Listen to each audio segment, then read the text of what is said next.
This video is brought to you by Tall Man Toys and Comics.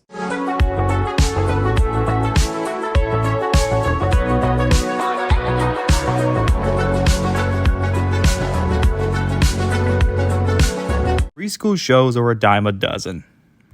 There have been some real good ones and there have been some real bad ones. But whether the show is good or bad, it will most likely leave a big impact on you as you grow up. But the one show I remember the most growing up has to be Oobi.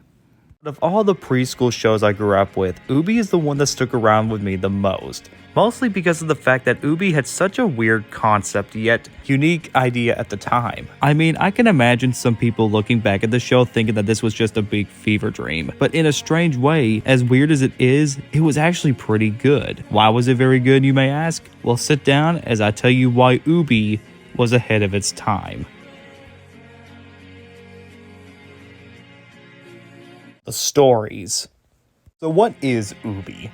Okay, so Oobi is a puppet show made for toddlers, and they always go through the same formula.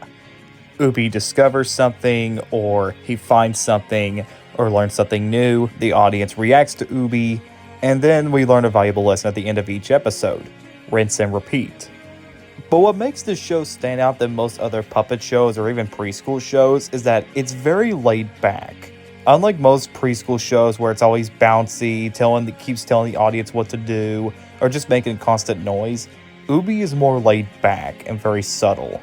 Like, yeah, there are some loud moments here and there, and the characters do act crazy sometimes, but it's mostly pretty laid back and small. Nothing huge is happening. One of my favorite episodes of the series was Pretend Circus. In that episode, Oobi, Keiko, and Uma decided that they wanted to go to the circus, but it's too far away, so they pretend to have a circus of their own. Okay, so this doesn't sound really anything new. We've all seen this before with imagination and circus and things like that, but the way Oobi does this sort of concept works well because of the way it's being presented and how it's being perceived.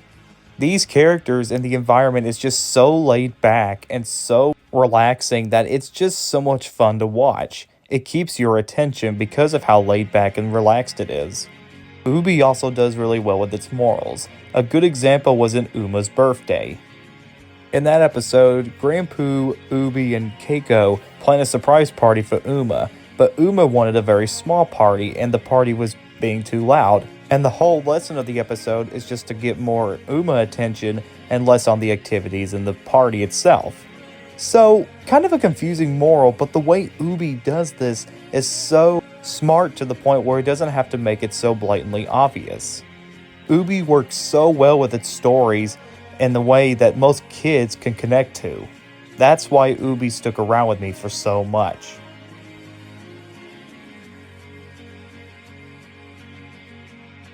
Puppetry.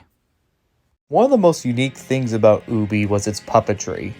There aren't actually any real puppets in this. They're mostly just eyes put on top of the hands and just move their hands up and down. But that's what makes Oobi so interesting.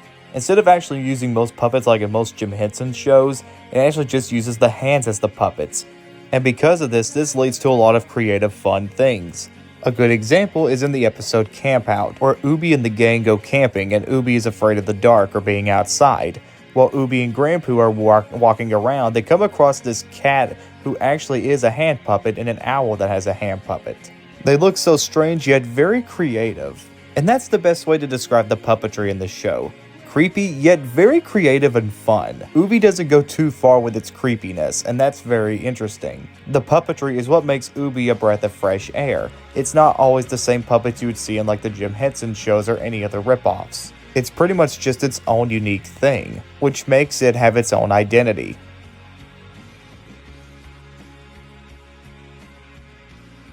And then finally, the characters. Oobi has really interesting and very laid-back characters. These characters are likable, laid back, and just fun to watch. You have Oobi, of course, just the naive and humble main character. Uma is the shy little sister. Keiko is the quirky, goofy best friend. And Grandpoo is the father figure. While these characters are very cookie-cutter when you break them down, they're very likable and they add breath of fresh air to them. My favorite character was Keiko, but that's just because he's played by Noel McNeil from Bear in the Big Blue House, which is a show I need to get to, by the way. And of course, we have the human interviews, which are fine for the most part. The actors and the kids playing the interviews are pretty good and cute for the most part.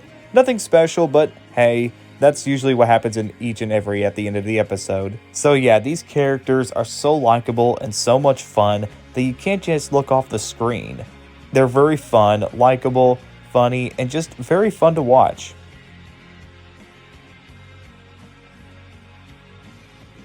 So, overall, guys, it was a really smart and fun show. It was creative, it was funny, it had great characters, and it just had such a very laid-back tone to it. Sure, I could see the hand puppetry can be a little creepy sometimes, but that's what makes it so unique. It was its own thing.